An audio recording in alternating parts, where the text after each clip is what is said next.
It was just a trench photo. But upon zooming in, experts are shocked. A single photograph from 1916, muddy trenches, exhausted soldiers, the chaos of war frozen in time. For decades, this image remained archived as just another record of the Battle of Flers-Courcelette. Historians cataloged it, preserved it, but rarely stopped to examine it closely.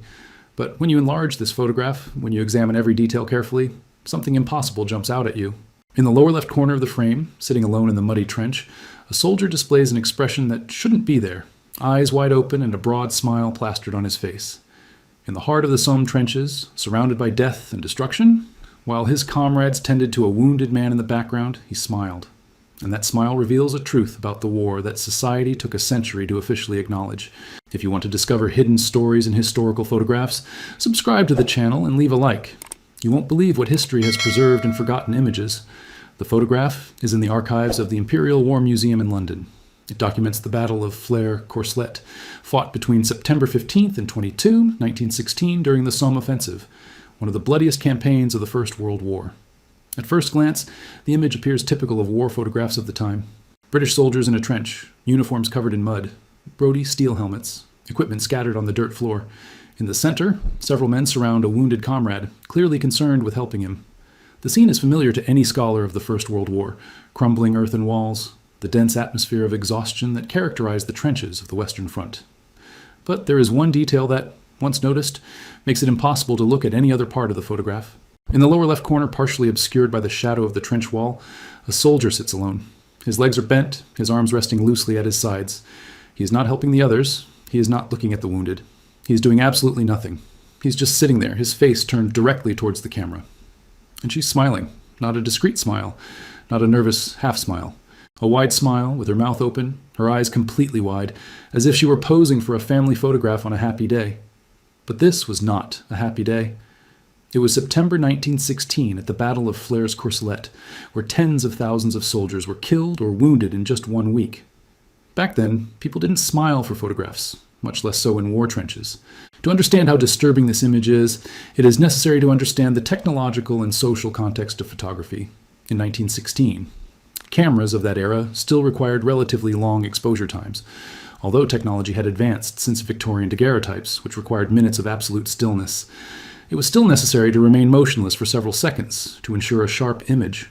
Maintaining a natural smile during that time was technically difficult. Facial muscles tire quickly and the smile becomes forced, shaky, and unnatural. Therefore, social convention dictated posing seriously, with dignity, with a neutral and controlled expression. Smiling in portraits was considered inappropriate, even vulgar. Serious, respectable people did not smile for the camera. This cultural norm was so strong that it spanned decades. One only needs to examine photographs from the 19th and early 20th centuries to see solemn, composed, serious faces. But there was another reason why nobody smiled in war photographs. There was nothing to smile about. The Battle of Flers-Courcelette was fought by the French 6th Army and the British 4th Army against the German 1st Army. It was where tanks were used for the first time in military history. It was also where the Canadian Corps and the New Zealand Division first fought on the Somme. On September 15, 1916, the Anglo-French attack began the third phase of the Battle of the Somme. By its end, on September 22nd, the strategic objective of a decisive victory had not been achieved. The capture of the villages of Courcelette, Martinpuich, and Flers constituted a tactical victory. But the cost in human lives was devastating. Soldiers faced constant artillery bombardment, poison gas attacks, and conditions that tested the absolute limits of human endurance. No one who lived through that was smiling, except for the man in the photograph. And that wasn't normal. It didn't make sense, unless that smile wasn't a choice, unless it was a symptom. World War I was unlike any previous conflict, not just because of tanks, airplanes, or chemical weapons, although those innovations were devastating, but because of artillery.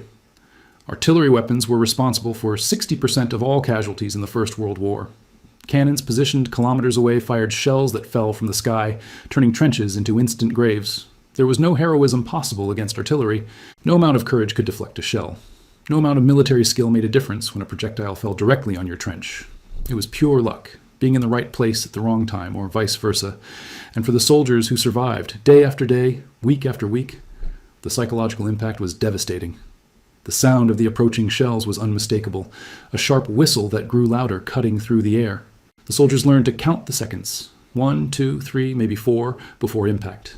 And during those seconds, there was nothing to do but wait. Then came the explosion. The earth trembled violently. The air became thick with dust and smoke. Screams pierced the darkness. And when the noise ceased, silence followed. Worse than the sound, because it meant it was time to look, to check who was still alive and who had been torn to pieces. This cycle repeated itself endlessly. Not for hours, but for days. Sometimes entire weeks. The soldiers didn't sleep properly. They didn't rest. They lived in a constant state of terror, knowing that at any moment the next howitzer could be the last sound they would hear. The circumstances of the First World War pushed hundreds of thousands of men beyond the limits of human endurance. They faced weapons that negated any chance of heroism or courage, because the weapons that killed them were miles away. And eventually, inevitably, something would break. Not the body, the mind. The soldiers themselves coined the term shell shock. Shell shock, war neurosis, the psychological collapse caused by prolonged exposure to artillery bombardment. The term was coined by soldiers because military medicine did not yet have an official name for what they were experiencing.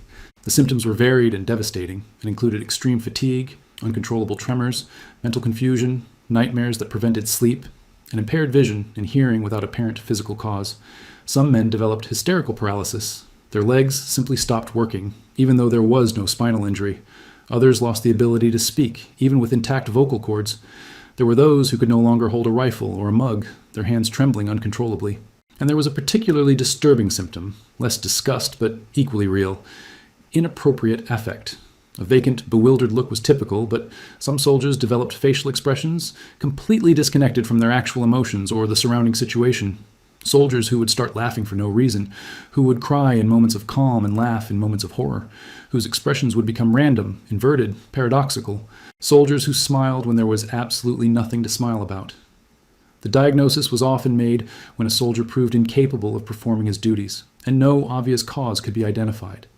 In simple terms, even the most obedient soldier, after being hit by a sufficient number of projectiles without any means of retaliation, often completely lost self-control. During World War I, it is estimated that 80,000 British soldiers suffered from shell shock severe enough to require documented medical treatment. But this number represents only the official cases, those that were diagnosed and recorded.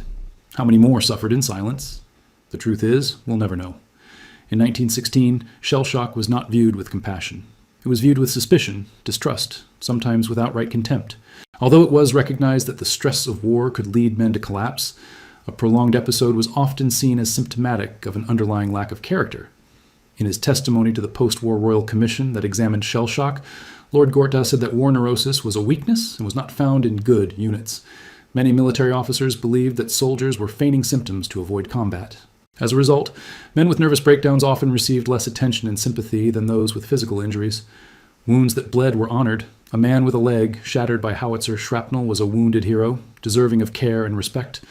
But a man whose mind had been shattered by the same howitzer? He was questioned. His motives were suspect, his courage was doubted, and in extreme cases, he was punished. During the First World War, 306 British soldiers were executed for military crimes, including desertion and cowardice. Some of these men suffered from stress disorders that led to their breakdown.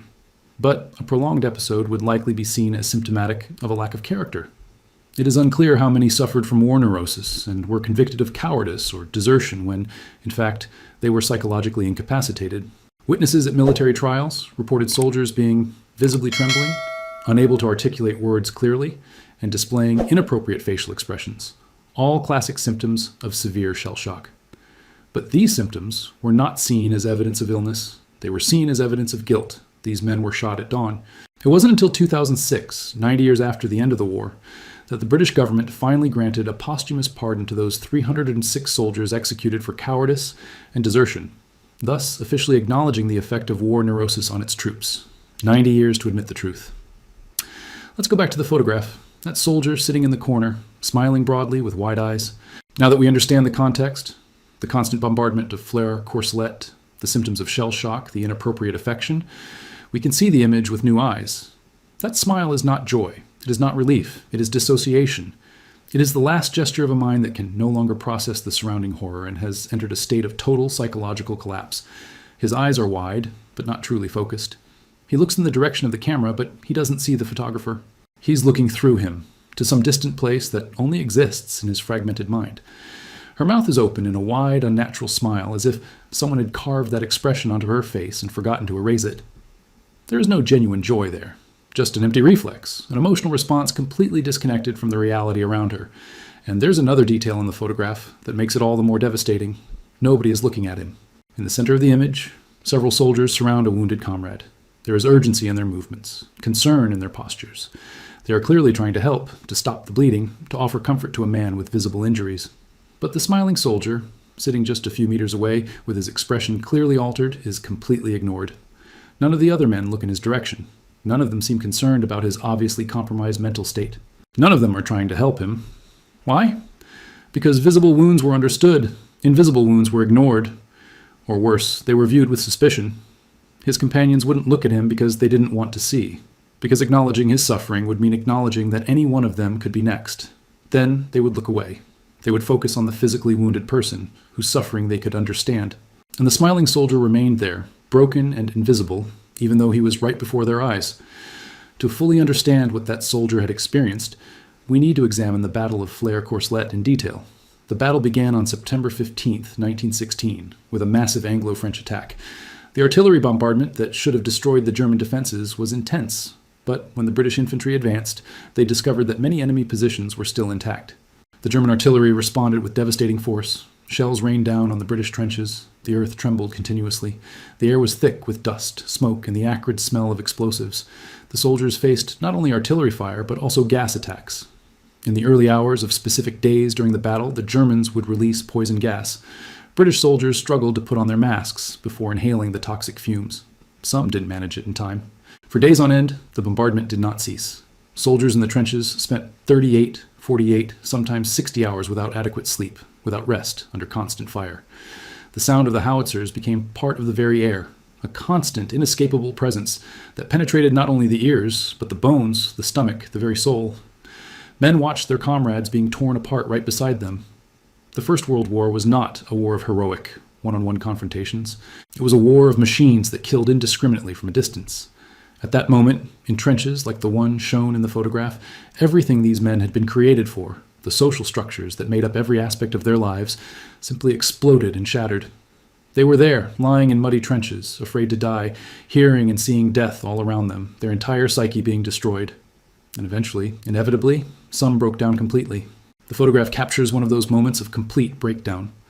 This photo was taken by an official British Army photographer during the Battle of Flers-Courcelette.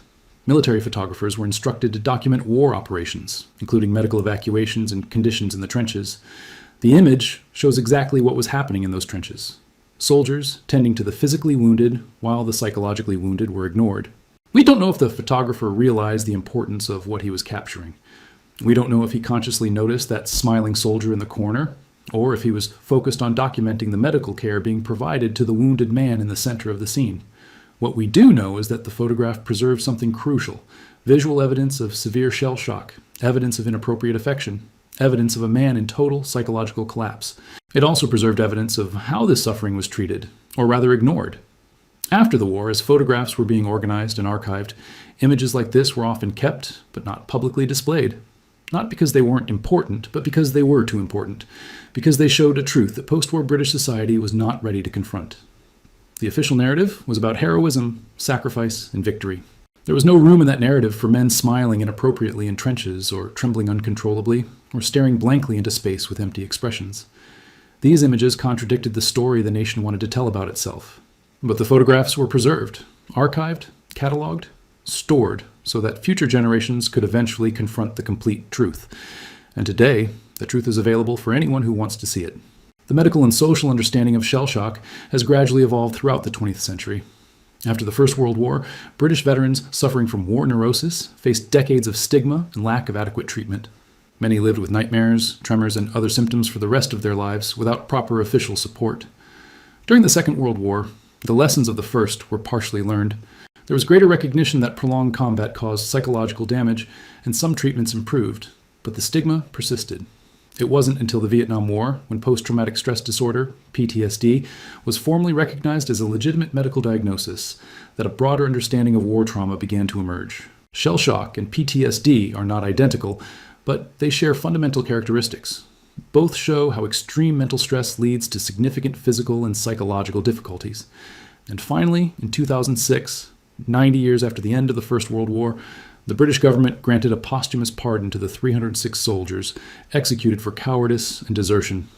The official acknowledgement admitted that many of these men were victims of war neurosis, not criminals. It was a recognition that took a century, 3 generations, and it came too late for the men who were executed, too late for their families who lived with the shame. But it arrived. And photographs like this one, showing that soldiers smiling in total psychological collapse, served as historical evidence that invisible wounds were always real. It only took a century for society to finally admit it. Today, this photograph is available in the archives of the Imperial War Museum. Anyone can access it online, enlarge it, and examine every detail. And when people see it for the first time, when they zoom in on that lower left corner and focus on that face, the reaction is always the same. A moment of confusion. Why is he smiling? Followed by growing discomfort as they realize that it's not joy. It's a breakdown. We don't know who that soldier was. His name has been lost to history. We don't know his hometown, his age, his story before the war. We don't know if he survived the conflict, if he recovered his sanity, if he managed to rebuild a life after the armistice. British military records from the First World War are extensive but incomplete. Many documents were lost in bombing raids during the Second World War. Others were never kept in sufficient detail to allow identification of individual soldiers in uncaptioned photographs. All we have is his face, preserved on photographic film for over a century, digitized and accessible now. And that face tells a story that words struggle to express. It tells of the psychological cost of industrial warfare, of men pushed beyond the limits of human endurance, of invisible wounds that have been ignored, questioned, punished for generations. It tells the story of how societies prefer narratives of heroism to uncomfortable truths. But above all, that face forces us to look, to see, to recognize. The smiling soldier from Flers-Courcelette can no longer speak.